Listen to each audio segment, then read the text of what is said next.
Capítulo 3. Você não é especial. Quero falar sobre um conhecido meu. Vamos chamá-lo de Jimmy. Jimmy estava sempre envolvido em vários projetos.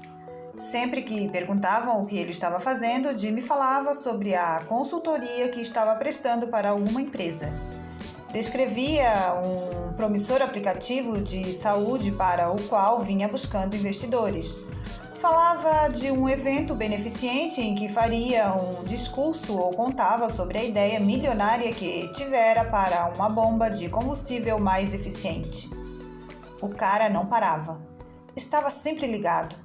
E, se você desse papo, Jimmy continuaria eternamente mostrando como era fenomenal o seu trabalho e como eram brilhantes suas ideias. Despejando em cima de você tantos feitos pessoais que mais parecia estar sendo entrevistado na TV.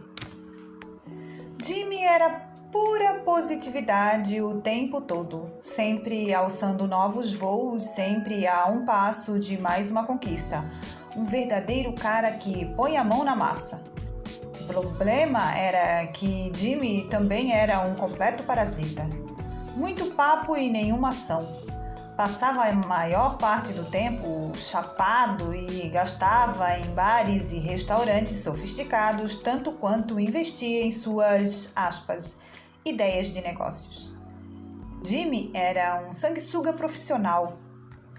Vivia do dinheiro suado da família que ele enrolava assim como fazia com o restante da cidade, com falsas ideias de futura glória no ramo da tecnologia. Claro, às vezes ele fazia algum esforço simbólico, pegava o celular, ligava para algum figurão na cara de pau, se valendo de todos os nomes famosos que lhe vinham à mente, mas nada concreto acontecia. Nenhum dos seus, aspas, empreendimentos se tornou realidade. O cara continuou nessa por anos, sendo sustentado por namoradas e por parentes cada vez mais distantes até quase completar 30 anos. E o mais doido nisso tudo era que Jimmy tinha orgulho disso. Sua autoconfiança chegava ao nível do delirante. Quem ria dele ou desligava na sua cara estava, na percepção de Jimmy, aspas, perdendo a maior oportunidade da vida. Quem apontava o ridículo de suas ideias era, aspas, ignorante e inexperiente demais para entender sua genialidade. Quem expunha seu estilo de vida parasitário era um, aspas, invejoso. Uma pessoa, aspas, amarga, que cobiçava seu sucesso. Jimmy ganhava algum dinheiro, mas, em geral, pelos meios mais desonestos, como vender a ideia de outra pessoa como se fosse dele, enrolar alguém para conseguir um empréstimo ou, pior, convencer alguém a lhe dar participação numa startup. Às vezes conseguia até que lhe pagassem para dar palestras. Sobre o que? Eu não consigo nem imaginar. A pior parte era que Jimmy acreditava nas mentiras que contava. Seu delírio era tão indestrutível que era até difícil ter raiva dele. Chegava a ser um caso fascinante, na verdade. Em algum momento na década de 1960, desenvolver, aspas, autoestima alta, ter uma boa autoimagem e se sentir bem consigo mesmo virou moda na psicologia. Pesquisas concluíram que as pessoas que se consideram admiráveis tendiam a sair melhor e ter menos problemas. Muitos estudiosos e legisladores da época acreditaram que aumentar a autoestima da população geraria benefícios sociais tangíveis. Redução da criminalidade, melhora no desempenho acadêmico, geração de novos empregos, diminuição de déficit no orçamento. Como resultado, a partir da década seguinte de 1970, práticas relacionadas à autoestima começaram a ser ensinadas ao país, reforçadas por terapeutas, políticos e professores, além de serem instituídas na política educacional. Por exemplo, as notas de crianças com baixo desempenho eram elevadas artificialmente para que não se sentissem tão mal. Prêmios por participação em aula e troféus foram inventados para diversas atividades banais ou obrigatórias. As crianças recebiam deveres de casa inúteis, como escrever as características que as tornavam especiais ou suas 5 maiores qualidades. Pastores e sacerdotes diziam às suas congregações que cada um ali era especial aos olhos de Deus, que todos estavam destinados a se destacar e a superar a mediocridade. Surgiram seminários empresariais e motivacionais entoando o mesmo mantra paradoxal. Cada um de nós pode ser excepcional e extremamente bem-sucedido.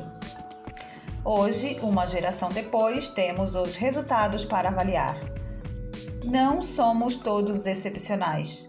No fim das contas, se sentir bem consigo mesmo não significa nada, a não ser que você tenha um bom motivo para isso. Hoje sabemos que a diversidade e fracassos são muito úteis e até mesmo necessários para o desenvolvimento de adultos determinados e bem-sucedidos. Hoje, sabemos que fazer as pessoas acreditarem que são excepcionais e se sentirem bem consigo mesmas sem fundamento não cria uma população de Bill Gates e Martin Luther King. Cria uma população de Jimmys. Jimmy, o delirante da startup, Jimmy, que fumava maconha todo dia e não era bom em nada exceto em se gabar e acreditar nas próprias mentiras. Jimmy, o tipo de cara que gritava com os sócios por serem imaturos e depois estourava o cartão de crédito da empresa no Le Bernardin para impressionar modelos russas. Jimmy, que já estava ficando sem estoque de tias e tios a quem recorrer para pedir empréstimos. Sim, esse Jimmy confiante e cheio de autoestima. O Jim que passava tanto tempo exibindo competência que esquecia de, realmente fazer alguma coisa. O problema com o movimento pró-autoestima é a crença de que podemos medir a autoestima pelos sentimentos positivos das pessoas em relação a si mesmas. No entanto, para se ter uma noção verdadeira e precisa do valor de um indivíduo, é preciso avaliar como ele se sente em relação a seus aspectos negativos. Se uma pessoa como Jim se sente o fodão 99,9% o tempo todo, mesmo que sua vida esteja chafurdada na mais absoluta merda, como isso pode ser um método de aferição válido para decretar que sua vida é bem-sucedida e feliz? Jimmy é arrogante, ou seja, ele julga merecer todas as 1000 maravilhas de mão beijada. Acredita que merece ser rico sem trabalhar, ser querido e ter boas relações sem ajudar ninguém. Ter um estilo de vida incrível sem sacrificar nada.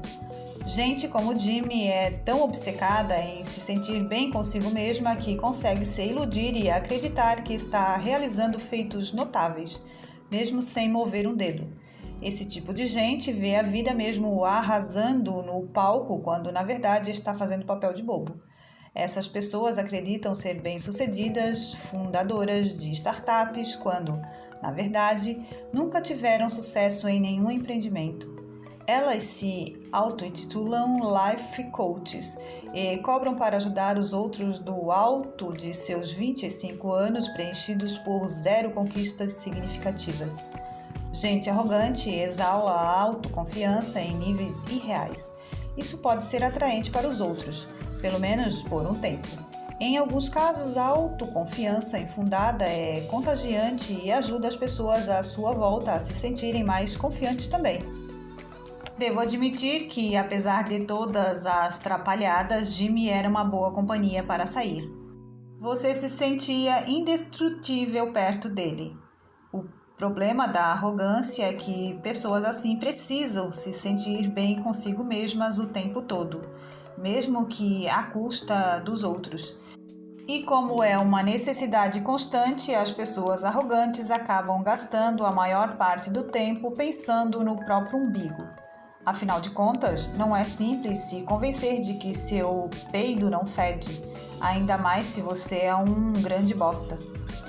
Depois que a pessoa começa a achar que tudo o que acontece na vida dela lhe confere ainda mais importância, é extremamente difícil livrá-la desse padrão de pensamento.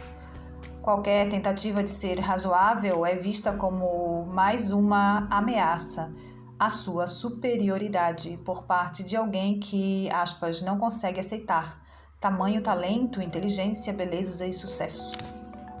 O arrogante forma uma bolha narcisista ao redor de si mesmo, distorcendo todo e qualquer evento para manter a retroalimentação. Pessoas arrogantes têm apenas duas formas de ver os acontecimentos da vida, ambas relacionadas à sua grandeza: reafirmação ou ameaça. Se algo de bom acontece a elas, é fruto de algo incrível que fizeram. Se algo de ruim acontece, é porque alguém está com inveja, tentando derrubá-las. A arrogância é impenetrável. Pessoas desse tipo se convencem de qualquer coisa para alimentar sua sensação de superioridade. Precisam manter a fachada mental de pé a qualquer custo, mesmo que às vezes isso as obrigue a ser física ou emocionalmente violentas. Mas a arrogância é uma estratégia falha. É apenas uma forma de euforia, não é felicidade. Para medir o verdadeiro valor de uma pessoa, o importante não é avaliar como ela vê as experiências positivas, e sim as negativas. Uma pessoa como Jimmy se esconde dos problemas ao inventar sucessos fictícios para si mesma. E, por não conseguir enfrentar seus problemas, por melhor que se sinta consigo mesma, essa pessoa é fraca. Aquele que nutre uma boa autoestima verdadeira enxerga com honestidade as partes negativas de si mesmo. Sim, às vezes sou irresponsável com o dinheiro. Sim, às vezes exagero o meu próprio sucesso. Sim, sou muito dependente do apoio dos outros. Eu deveria ser mais autossuficiente. E age a fim de se aprimorar. O arrogante, porém, é incapaz de melhorar a própria vida de forma duradoura ou significativa, pois não reconhece os próprios problemas aberta e honestamente. Ele busca euforia após euforia e chega a níveis cada vez mais elevados de negação. No entanto, em algum momento a realidade bate à porta e os problemas ocultos reaparecem. É só uma questão de tempo e de quão doloroso será. Um dia a casa cai. Eram 9 da manhã e eu estava na aula de biologia, a cabeça deitada sobre os braços cruzados na mesa, olhando para o ponteiro dos segundos do relógio. Cada tique se compado com a explicação tediosa do professor sobre cromossomos e mitose. Como todo bom adolescente de 13 anos que se vê preso numa sala abafada e iluminada por luz fluorescente, eu estava entediado. Bateram a porta. O Sr. Price, vice-diretor da escola, enfiou a cabeça na sala. Desculpe interromper. Mark, você pode vir aqui um instante? Ah, e traga suas coisas. Que estranho, pensei. O normal era os alunos serem mandados ao escritório do diretor. O diretor raramente ia até as salas. Recolhi meu material e saí. O corredor estava vazio. Centenas de portas de armário bege convergiam no horizonte. Mark, pode me levar até seu armário, por favor?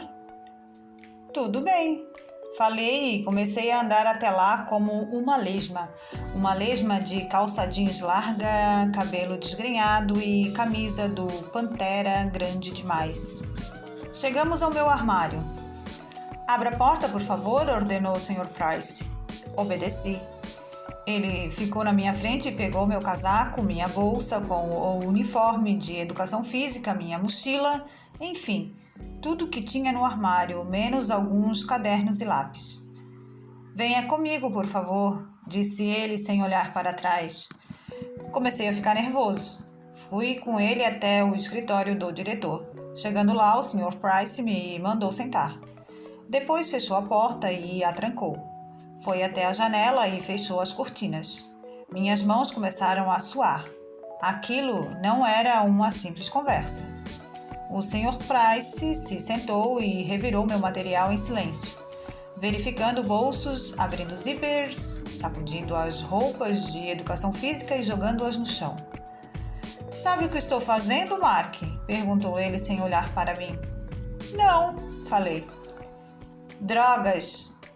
A palavra me deixou num estado que era um misto de atenção e nervosismo. Drogas? Gaguejei. Que tipo? Ele me lançou um olhar severo. Não sei. De que tipo você usa? Retrucou, abrindo um fichário e verificando os bolsinhos para canetas. O suor brotava por todos os meus poros, nas palmas das mãos, nos braços, no pescoço. Minhas têmporas começaram a latejar quando o sangue subiu para o rosto e depois para o cérebro. Como todo bom adolescente de 13 anos acusado de portar narcóticos e levá-los para a escola, eu queria sair correndo dali e me esconder. Não sei do que você está falando, protestei, num tom muito mais humilde do que gostaria. Senti que deveria transmitir mais confiança. Ou talvez não. Talvez devesse estar com medo. As pessoas demonstram mais medo ou mais confiança quando estão mentindo? Porque eu queria demonstrar o oposto. Bom, minha insegurança aumentou, pois o medo de parecer inseguro me deixou mais inseguro. A merda do círculo vicioso infernal. Isso é o que vamos ver, disse ele. Então ele voltou a atenção para a minha mochila, que aparentemente tinha 100 bolsos, cada qual com os objetos adolescentes mais bobos. Canetas coloridas, bilhetinhos passados durante a aula, CDs do começo dos anos 90 com a caixinha rachada, marcadores secos, um velho bloco de desenho sem metade das páginas, utilidades, inutilidades, poeira e fiapos acumulados durante toda uma existência enlouquecedora monótona no ensino fundamental. Meu suor devia estar jorrando à velocidade da luz, e o tempo se prolongava e se dilatava, de tal forma que os poucos segundos naquele relógio da aula de biologia tinham se transformado em éons. Cada minuto suficiente para crescer, envelhecer e morrer. Somente eu e o Sr. Price e minha mochila sem fundo. Em algum momento da era mesolítica, o Sr. Price terminou de revistar a mochila, sem ter encontrado nada. Parecia nervoso. Virou a mochila de cabeça para baixo, deixando cair tudo no chão. E começou a suar tanto quanto eu, só que, se no meu caso era pavor, o que ele sentia era raiva. Nada de drogas hoje, hein? Tentou ele parecer casual. Não, eu tentei também. Ele espalhou minhas coisas, separando cada item e os reunindo em pequenas pilhas ao lado do meu uniforme de educação física.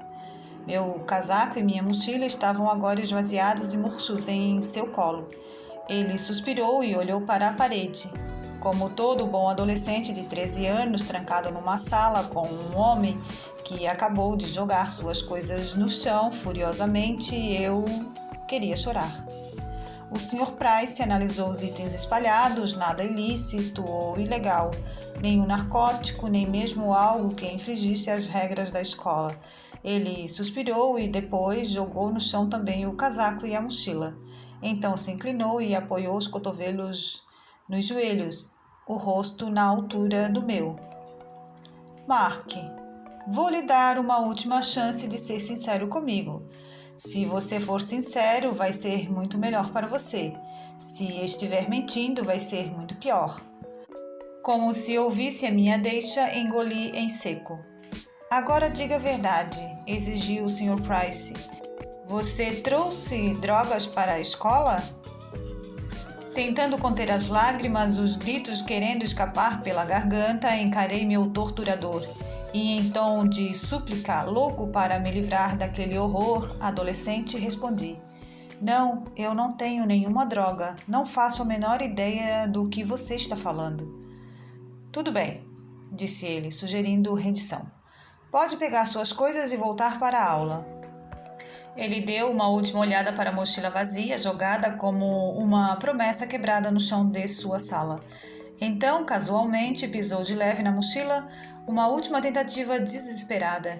Esperei ansiosamente que ele se levantasse e saísse, e assim eu poderia seguir com a minha vida e esquecer aquele pesadelo. Mas o pé dele encontrou alguma coisa. O que é isso? Perguntou o Sr. Price, dando umas pisadinhas. Isso o quê?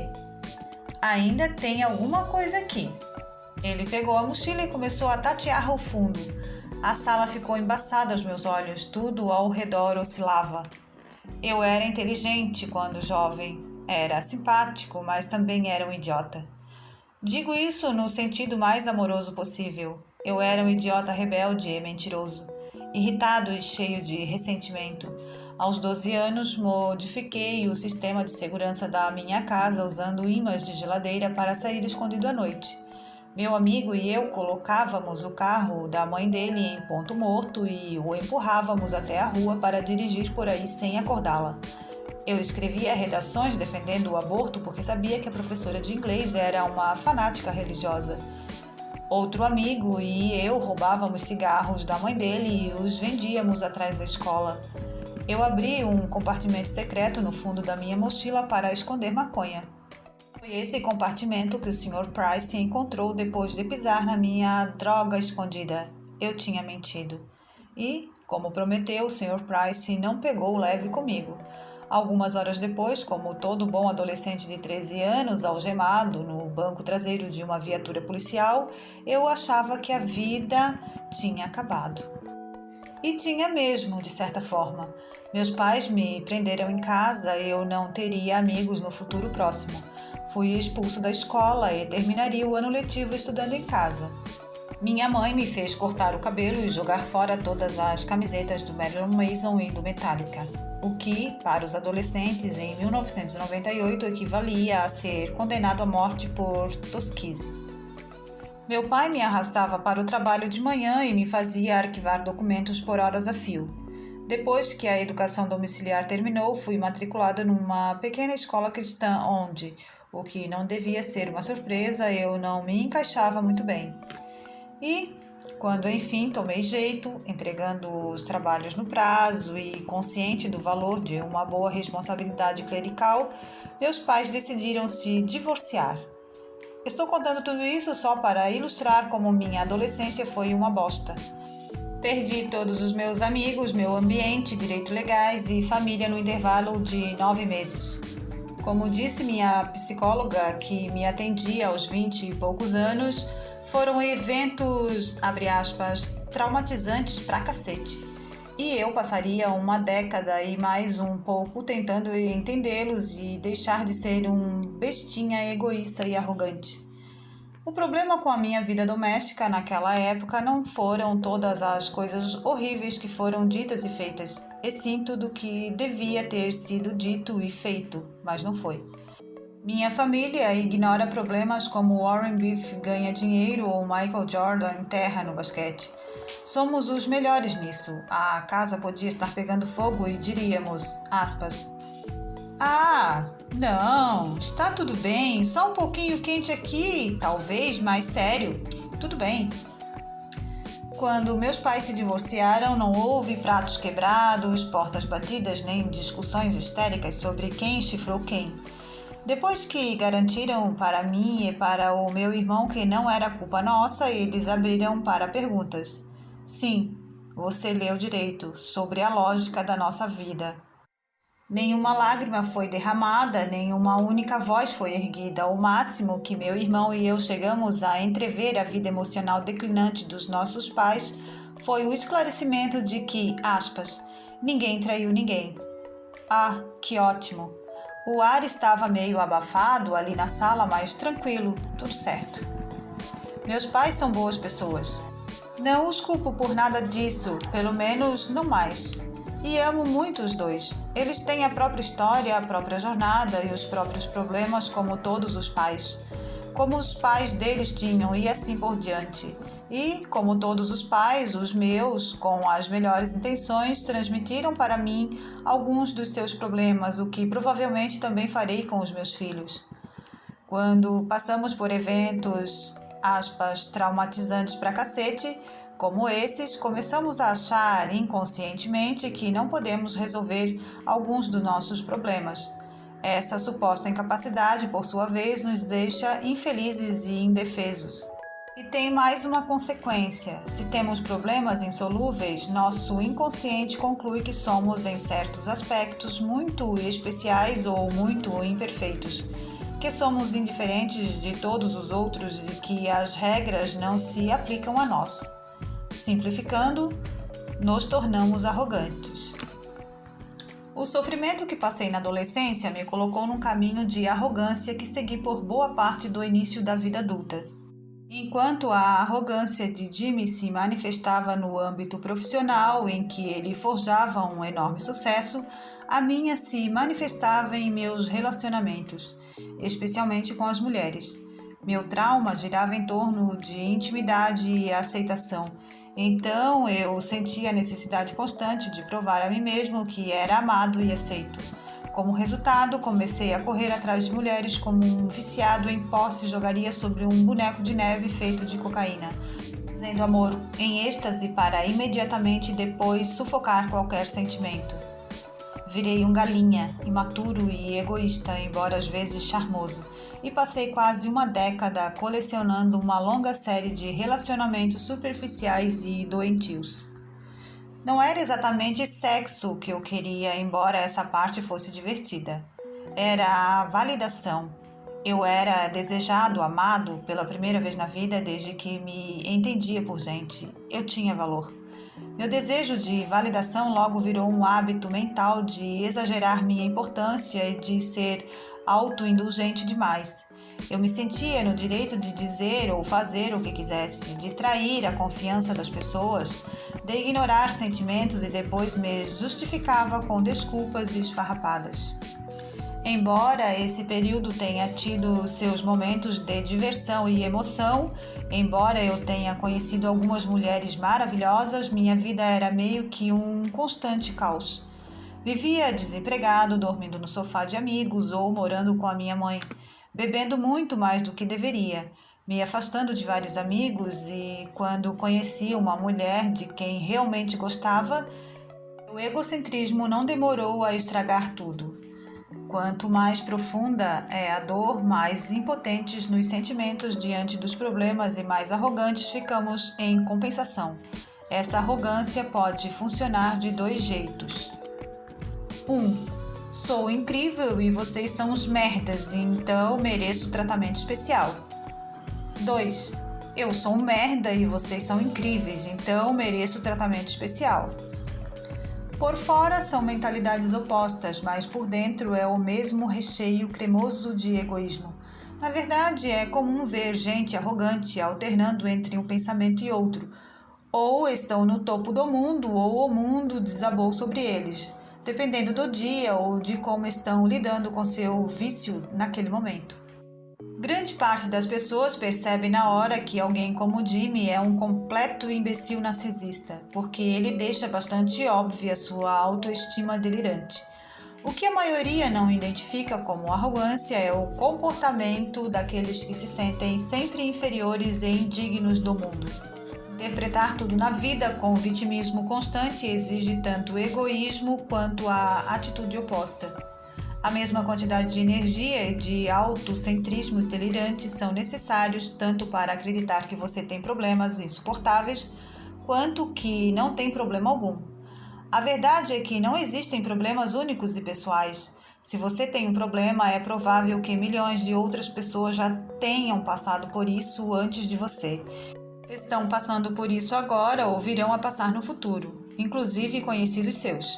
Isso não diminui o problema nem anula a dor. Isso não significa que você não é legitimamente uma vítima em algumas circunstâncias. Significa apenas que você não é especial. Geralmente, essa constatação de que você e seus problemas não são mais graves ou mais dolorosos que os dos outros é o primeiro passo, assim como o mais importante para resolvê-los. Mas parece que cada vez mais gente, principalmente entre os jovens, esqueceu isso. Professores e educadores notam uma falta de resiliência emocional e um excesso de demandas egoístas nos jovens de hoje. Não é incomum um livro ser retirado do currículo de uma turma apenas porque um aluno se sentiu mal com a leitura. Palestrantes e professores são destratados e banidos do campus por pecados tão banais quanto sugerir que talvez determinadas fantasias de Halloween não sejam tão ofensivas assim. Orientadores educacionais observam uma quantidade maior do que nunca de alunos exibindo sinais graves de abalo emocional após experiências comuns da vida acadêmica, como discutir com o colega de quarto ou tirar uma nota baixa. É estranho que, numa época em que estamos mais conectados do que nunca, a arrogância esteja tão em alta. Algo na tecnologia recente parece permitir que nossa insegurança jorre aos borbotões, de maneira inédita. Quanto maior a liberdade de expressão, maior nosso desejo de nos vermos livres de qualquer um que possa discordar de nós ou nos chatear. Quanto mais expostos ficamos a pontos de vistas diferentes, mais nos incomodamos por eles existirem. Quanto mais fácil e livre de problemas nossa vida se torna, mais nos sentimos no direito de que fique ainda melhor. Os benefícios da internet e das redes sociais são, incontestavelmente, fantásticos. Este é o melhor momento da história para se viver, por diversas razões, mas talvez tais tecnologias estejam gerando efeitos colaterais inesperados na sociedade. Talvez as mesmas tecnologias que libertaram e instruíram tanta gente estejam inflando a importância de que damos a nós mesmos. A tirania do excepcionalismo. A maioria das pessoas é bastante medíocre em quase tudo que faz. Mesmo que seja excepcional em uma área, é provável que seja medíocre ou mesmo abaixo da média em outras. É a natureza da vida. Para se tornar incrível em alguma atividade, é preciso investir nela uma quantidade absurda de tempo e energia. E como esses recursos são limitados, já é raro se tornar excepcional em uma coisa, que dirá em mais que isso. Assim, podemos dizer que é estatisticamente improvável que uma pessoa seja extraordinária em todas as áreas da vida, ou mesmo em várias. Empresários brilhantes geralmente têm a vida pessoal toda ferrada. Atletas extraordinários costumam ser superficiais e burros como uma pedra lobotizada. Muitas celebridades têm uma noção da vida tão limitada quanto seus fãs e seguidores mais implacáveis. Todos somos basicamente bem comuns, mas são os extremos que atraem os holofotes. Já meio que sabemos disso, mas raramente pensamos ou tocamos no assunto, e menos ainda levantamos a questão de que isso pode ser um problema. Ter acesso à internet, ao Google, ao Facebook, YouTube e a centenas de canais de televisão é incrível. Só que nossa atenção é limitada. Não existe a menor chance de processarmos a tsunami de informações que nos atinge o tempo todo. Assim, só o que chama a atenção são as realmente excepcionais. Aquela 0,00001%. Todos os dias, todas as horas, somos inundados com o que é realmente extraordinário. O melhor do melhor, o pior do pior. As maiores façanhas físicas, as piadas mais engraçadas, as notícias mais perturbadoras, as ameaças mais assustadoras, sem parar. Nossa vida é repleta de informações sobre os extremos da experiência humana porque no ramo da mídia é isso que chama atenção. E atenção gera lucro. É o mais importante. A maior parte da vida, no entanto, se dá na monótona média. A grande maioria da vida não é extraordinária, e sim bastante medíocre. Essa inundação de extremos noticiados nos condicionou a acreditar que, agora, ser excepcional é o normal. E, como somos todos bastante comuns na maior parte do tempo, o dilúvio de informações sobre o excepcional nos deixa inseguros e desesperados. Por quê? Obviamente, não somos bons o bastante. Assim, sentimos necessidade cada vez maior de compensar isso com arrogância e vício. Lidamos com isso da única forma que sabemos, enaltecendo a nós mesmos ou aos outros. Alguns fazem isso criando esquemas fraudulentos de enriquecimento rápido. Uns atravessam o mundo para salvar crianças da desnutrição. Há quem se destaque nos estudos e ganhe 1000 prêmios acadêmicos. Outros entram na escola atirando. Alguns tentam fazer sexo com qualquer criatura que se mova. Isso tem a ver com a crescente cultura da arrogância que já analisei.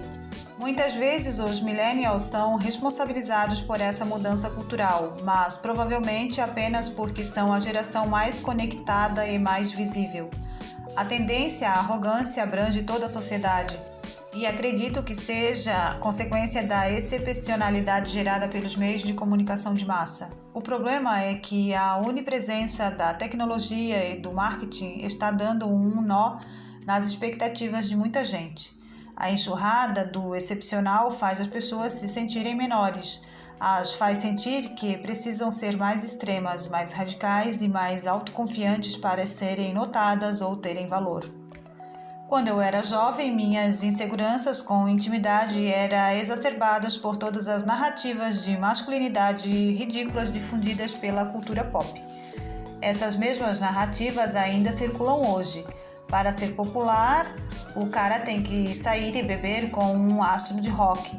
Para ser respeitado, tem que ser admirado pelas mulheres.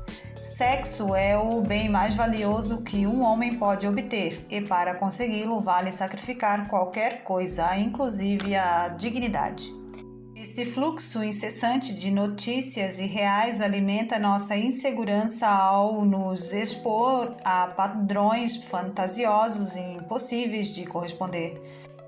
Não só nos sentimos sujeitos a problemas insolúveis, como nos consideramos fracassados porque uma simples pesquisa no Google mostra milhares de pessoas livres desses problemas. A tecnologia resolveu antigos problemas econômicos, mas nos trouxe novos problemas psicológicos. A internet não disponibilizou apenas informação para todos, ela fez o mesmo com a insegurança, a incerteza e a vergonha. Mas se eu não for especial nem extraordinário, qual é a graça? Nossa cultura observou a crença de que todos estamos destinados a fazer algo extraordinário. Celebridades dizem isso, magnatas dizem isso, políticos dizem isso, até a Oprah diz isso. Então deve ser verdade. Cada um de nós pode ser extraordinário, todos merecemos a grandeza. O paradoxo dessa ideia, afinal de contas, se todo o mundo fosse extraordinário, então, por definição, ninguém seria. Não é percebido pela maioria das pessoas. Em vez de questionar o que realmente merecemos ou não, engolimos a mensagem e pedimos mais. Ser comum se tornou o novo padrão de fracasso. O pior lugar em que se pode estar é no meio do bando, no topo da curva de Gauss. Quando o padrão de sucesso de uma cultura é ser extraordinário, acaba sendo melhor estar no pior extremo da curva de Gauss do que no meio, porque pelo menos ali você é especial e merece atenção. Muita gente escolhe essa estratégia, prova para todos que é o mais infeliz, o mais oprimido, o mais sofrido. Muitos têm medo de aceitar a mediocridade porque acreditam que, se o fizerem, nunca conseguirão nada, nunca vão se desenvolver e terão uma vida insignificante.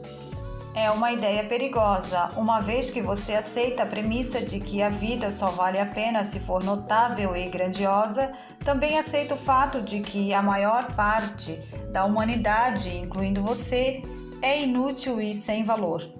E essa mentalidade pode se tornar danosa bem rápido, tanto para você mesmo quanto para os outros.